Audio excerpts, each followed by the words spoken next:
you probably don't have any friends. But that necessarily isn't a bad thing.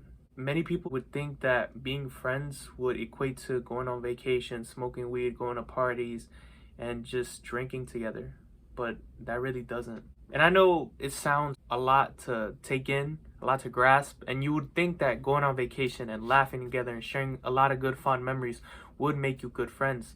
But the more I realize, the more it really doesn't. Or at least it makes more sense that it doesn't really make you friends. And one thing I would ask you to ask yourself truly is, would you continue to be friends if you weren't doing those types of things together? Would you still talk consistently? Not an everyday basis, but consistently nonetheless. Because I know once I cut those things out of my life, or I very much limited them, a lot of people that I considered friends weren't friends anymore. I know it's a hard pill to swallow that they might not be your friends. Inevitably, you probably opened up to them. You probably shared things that you haven't shared with many people. You would think that would make you close. But that is going to happen a lot. Or at least you're going to notice that has happened a lot. You have opened up to people who didn't deserve to know a lot about you. And just because you opened up to them doesn't mean they're your friend.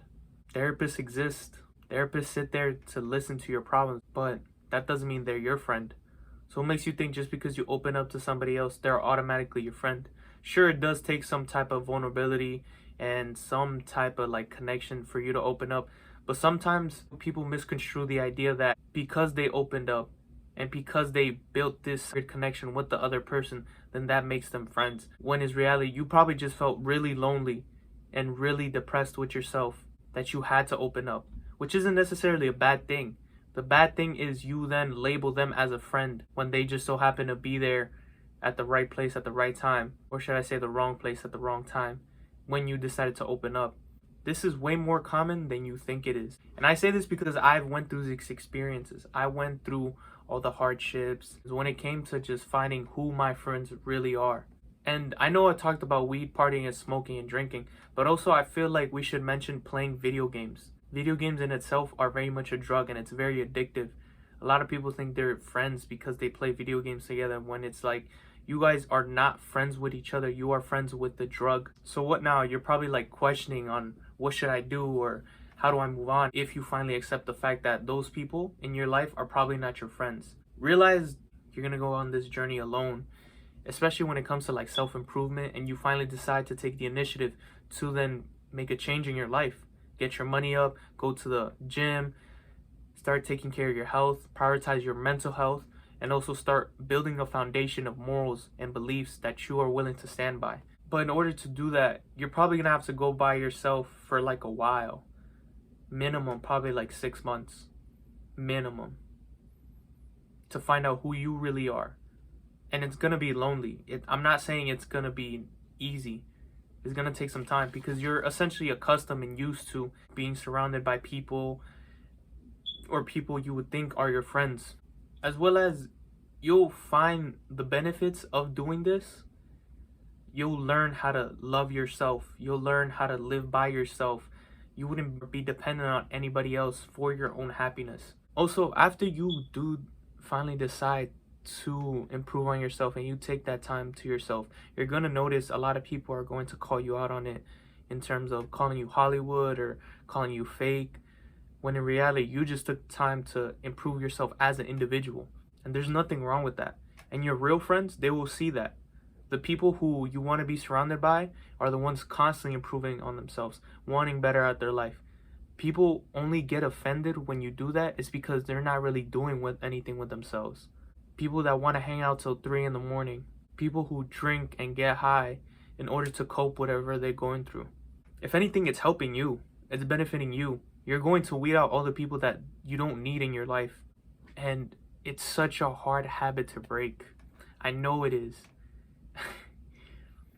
It took such a long time for me to do this. So I'm really trying to emphasize how it's not easy, but it's so worth it. You learn to live way better. You learn how to live happier, how to live with more peace and calm in your life. If you notice that there's so much drama in your life, start looking at the people around you. Even if you find out you're the problem, just remove yourself and do better. Improve on yourself. If anything, you're just helping yourself out at the end of the day. And mind you, a lot of people will say this is probably selfish, But in reality, it isn't.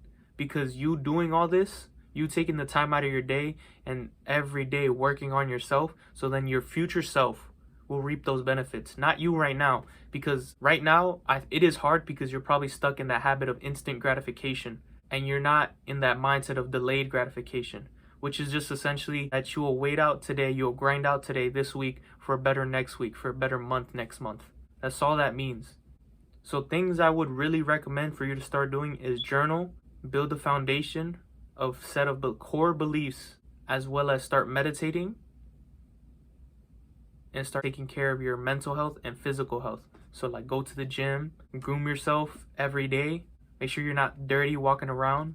It's essentially that look good, feel good type of mentality. But why wouldn't you want to feel good? Everybody wants to feel good. So why wouldn't you?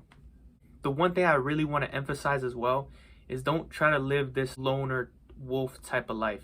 You want to surround yourself with people that will constantly improve on themselves. Because that loner life, say you do get the money you want, but you have no friends, you have no family, no connections, nothing. What was the point of all that then? What I am saying is find people that are trying to just do better with their lives. That is it.